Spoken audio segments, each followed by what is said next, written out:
சமீபத்தில் விஞ்ஞானிகள் வடக்கு கடல்ல ஆய்வு பண்ணிக்கிட்டு இருந்தாங்க. அப்போ கடலோட ஆழத்துல ஒரு பழமையான காடு இருந்ததை கண்டுபிடிச்சாங்க.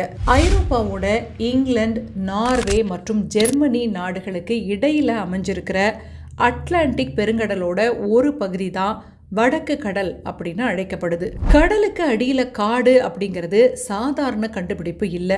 நாம இன்னைக்கு பார்க்குற நவீன ஐரோப்பாவோட வரைபடம் உருவாகிறதுக்கு பல்லாயிரம் ஆண்டுகளுக்கு முன்னாடியே அங்க ஒரு செழிப்பான வாழ்க்கை முறை இருந்திருக்கு.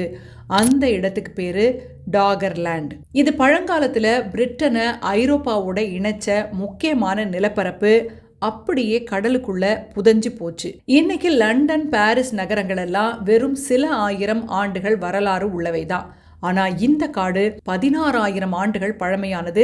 அதாவது மனித நாகரிகம் விவசாயத்தை கத்துக்கிறதுக்கு முன்னாடியே இந்த காடுகள் செழித்து வளர்ந்திருந்ததா சொல்றாங்க. விஞ்ஞானிகள் இதை எப்படி கண்டுபிடிச்சாங்க? கடலுக்கு அடியில காடு அப்படியே இருக்குமா அப்படின்னு உங்களுக்கு தோணலாம்.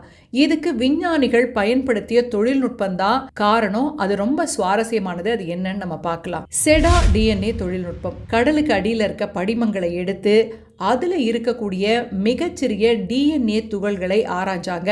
புதைப்படிவங்கள் சிதைஞ்சு போனாலும் களிமண் துகள்களோட பிணைக்கப்பட்டிருக்கிற DNA ஆயிரக்கணக்கான ஆண்டுகள் அழியாம இருக்கும். இதுல ஓக், எல்ம் போன்ற மரங்களோட மரபணுக்கள் கிடைச்சிருக்கு. சோனார் ஒலி அலைகள் மூலமா கடலடி தரைய ஸ்கேன் செஞ்சப்போ அங்க இருந்த பழைய ஆறுகள் அப்புறம் பள்ளத்தாக்குகளோட வரைபடமும் கிடைச்சிச்சு. பல ஆண்டுகளாவே அந்த பகுதியில மீன் பிடிக்க போற மீனவர்களோட வலையில கற்கால கருவிகள், யானை தந்தங்கள் அப்புறம் மான்களோட எலும்புகள்லாம் தொடர்ந்து சிக்கி வந்துகிட்டு இருந்தது.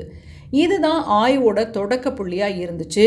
இது எவ்வளவு ஆழத்துல இருக்கு அப்படின்னு கேட்டீங்கன்னா, வரலாற்றுல இருந்து துடைத்து எறியப்பட்ட இந்த இடம் கடல் மட்டத்திலிருந்து சுமார் 80 to 140 அடி ஆழத்துல புதைஞ்சு கிடக்கு. இவ்வளவு பெரிய பேரழிவு எப்படி ஏற்பட்டுச்சு அப்படின்னு கேட்டீங்கன்னா, அதுக்கு ஒரு பேர் சொல்றாங்க, ஸ்டோரேகா ஸ்லைடு. இப்போ நாம அதை பத்தி தான் பார்க்க போறோம். கிட்டத்தட்ட 8200 ஆண்டுகளுக்கு முன்னாடி ஒரு நாள் ஒரு மிகப்பெரிய விபத்து நடந்திருக்கு. அதுதான் ஸ்டோரேகா ஸ்லைடு. இது நிலநடுக்கத்தால ஏற்படல.